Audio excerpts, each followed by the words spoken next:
Voilà, bonjour à toutes et à tous. Encore heureux de pouvoir nous retrouver autour de la parole de Dieu. Voilà, nous allons parler ce matin d'une dame, d'une femme dans l'évangile de Jean, chapitre 4. On ne va pas tout lire. On va pas tout lire. Vous aurez là l'occasion chez vous de lire le passage. Et moi, j'ai retenu un verset qui est le titre aussi du message. Dans Jean chapitre 4, ce texte nous parle de la rencontre de Jésus avec cette femme qu'on appelle la Samaritaine. La Samaritaine. Ce texte, chapitre 4, Jean chapitre 4, verset 3 à 42. Si tu connaissais le don de Dieu, si tu connaissais le don de Dieu, quelle rencontre de Jésus avec cette femme. Une rencontre vraiment extraordinaire, glorieuse. Et Jésus, de même, ce matin, il est là pour nous trouver. Jésus est venu rencontrer l'humanité pour révéler, manifester le Père. Et pour donner à toute personne qui croit la vie éternelle, sans égard à son rang social ou sa vie morale. C'est très intéressant comme programme. Le premier point qu'on va voir, c'est Jésus rencontre les gens là où ils se trouvent. Rappelez-vous du titre, qui est un verset de ce passage, si tu connaissais le don de Dieu. Et ce titre est en rapport du verset 3 au verset 9. Vous lirez de votre intimité. Pour rencontrer les gens, Jésus doit faire tomber les barrières. Ces barrières qui divisent les gens. Il y a la barrière de la compétition. Voyons cela au verset 3. Jésus va en Judée pour ne pas superposer deux ministères. Jésus et Jean-Baptiste. Jean-Baptiste qui est le cousin de Jésus. Il y a toujours de la place pour œuvrer sans couper l'herbe sous le pied des autres. Les champs sont immenses. Et Jésus dira que les ouvriers sont peu nombreux. La barrière géographique du verset 4 à 5. La Samarie se trouve entre la Judée et la Galilée. On va voir ça sur une carte. Les Samaritains sont des demi-juifs méprisés par les Juifs. Pour cela, beaucoup de Juifs entretenaient des préjugés envers les Samaritains et préféraient contourner le territoire de la Samarie. Ils préféraient faire des kilomètres en plus. Peu importe le pays ou la race, le message de Jésus est pertinent pour tous et pour nous aujourd'hui. Troisième barrière, c'est la barrière culturelle. Jésus parle directement à une femme. Oh là là! C'est difficile en ce temps-là. Le contexte ne permet pas tellement. Ça pose problème. C'est pour cela que Jésus, pour éviter de choquer les apôtres, il va les envoyer faire des courses. Et Jésus, lui, va à la rencontre de cette pauvre dame, délaissée, prisonnière dans ses problèmes, dans ses difficultés. Cette dame qui avait besoin de la grâce de Dieu. Cette dame qui souffrait énormément. Jésus parle à cette femme. Dans la culture du 1er siècle, les hommes devaient limiter leur conversation au minimum avec les femmes. C'était perçu comme une atteinte à l'exclusivité du mariage. Les voiles, garder les distances. Chaque personne, indépendamment de son sexe, était important pour Jésus. Important. Nous sommes importants. Tu es important pour Jésus. Vous êtes important pour Jésus. Jésus n'est pas venu sur la terre seulement pour prêcher, il est venu mourir à la croix afin de sauver les âmes perdues, afin de vous sauver, de te sauver mon ami. Parce que tu es précieux, tu es important, tu comptes pour lui. Tu comptes. Si tu ne comptes pas pour ceux de ta famille, ceux de ta maison, les gens de ton quartier, tu comptes pour Jésus. Tu as vraiment de l'intérêt pour lui. Jésus vraiment prouve son amour envers nous. Il y a la barrière religieuse. Les Samaritains, les Juifs ne partageaient pas leurs ustensiles afin de ne pas devenir impurs. Depuis la déportation des Juifs,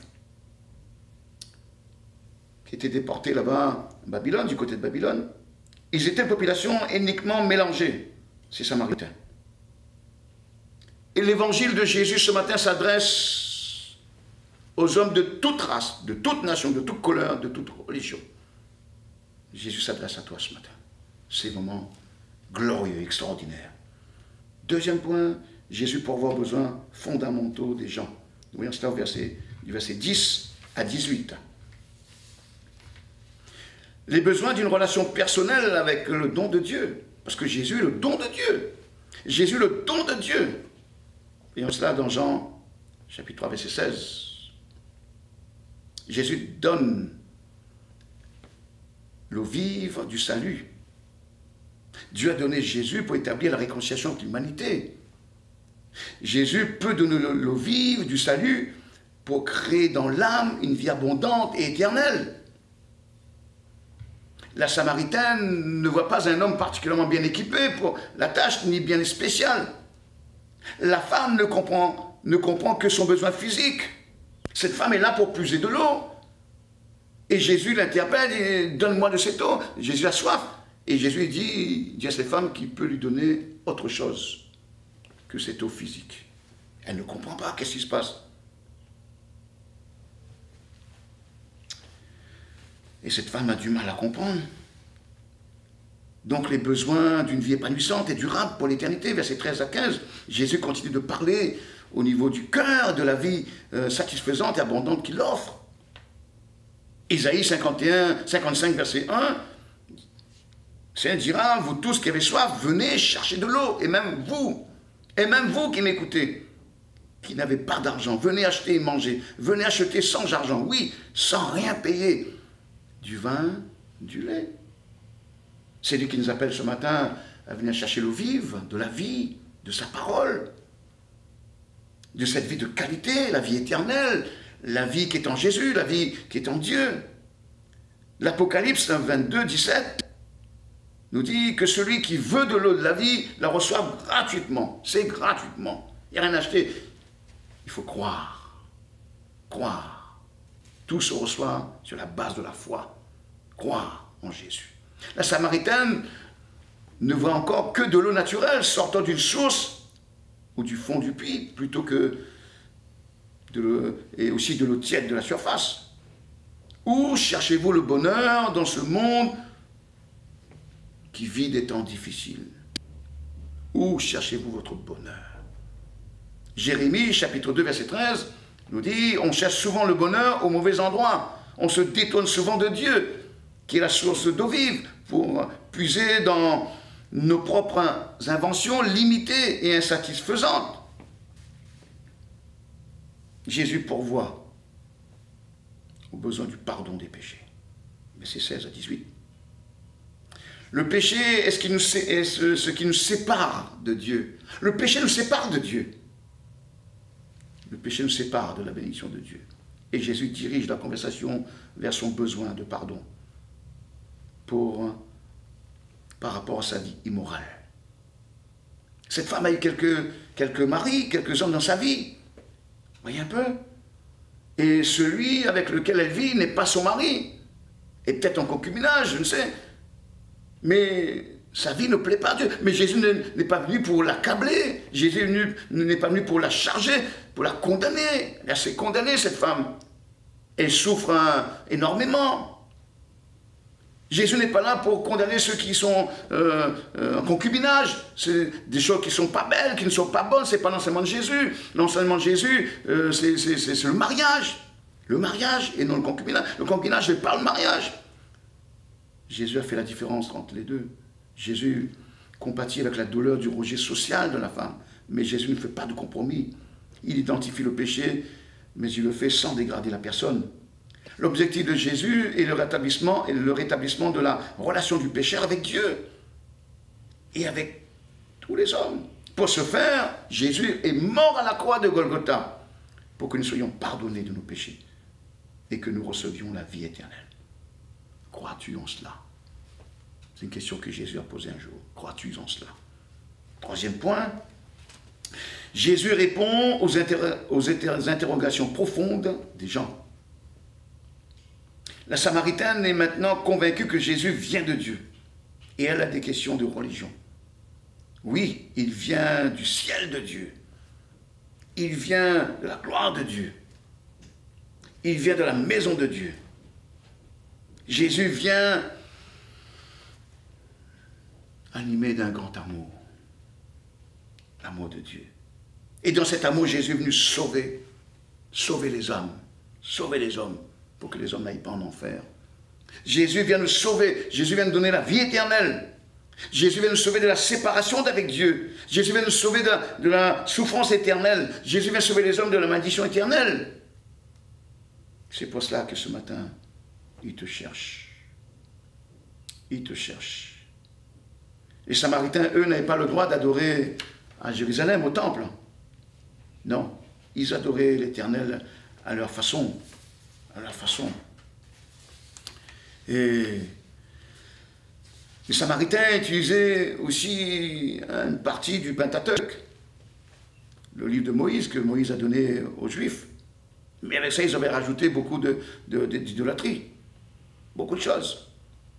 Mais les Samaritains attendaient un prophète comme Moïse. Ils attendaient un prophète comme Moïse.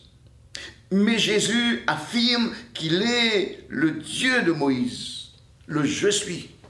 Jésus affirme qu'il est celui que Moïse a annoncé dans les Saintes Écritures. Il est cette parole est accomplie. Autre point, Jésus transforme les gens qui le reconnaissent. Versets 28 à 30. La Samaritaine est convaincue et elle a cru. Sa rencontre avec Jésus l'a transformée. Elle laisse derrière sa cruche, sa vie difficile, sa vie de péché, sa vie déséquilibrée et non conforme à la parole de Dieu. Sa motivation a changé, motivation physique, spirituelle. Elle invite les gens à venir rencontrer Jésus. Tout a changé. Rencontrer Jésus va nous amener à entrer dans une vie nouvelle, une vie de puissance, une vie de force, une vie d'amour, la vie éternelle. La vie éternelle. Cette femme a fait une rencontre extraordinaire. Sa passion a changé. Sa passion était égocentrique. Maintenant, Jésus est venu sa passion. Elle témoigne de sa rencontre avec Jésus auprès des autres Samaritains. Et cela aura un impact dans la vie de ces gens. Les gens qui sont autour vont venir eux-mêmes écouter Jésus. Pour conclure, en considérant la rencontre de Jésus avec le Samaritain, nous pouvons nous dire que nous pouvons rencontrer personnellement Jésus. Tu peux rencontrer personnellement Jésus. Il a fait tout le chemin pour te rencontrer.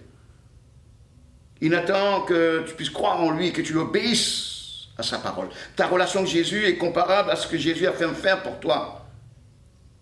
La vie éternelle, ce matin pour toi, c'est de connaître personnellement, intimement Jésus. Jésus, ce matin, veut te donner la vie éternelle. Veux-tu te tourner vers Jésus ce matin? Veux-tu croire en Jésus? Veux-tu l'accepter? Il est le Messie.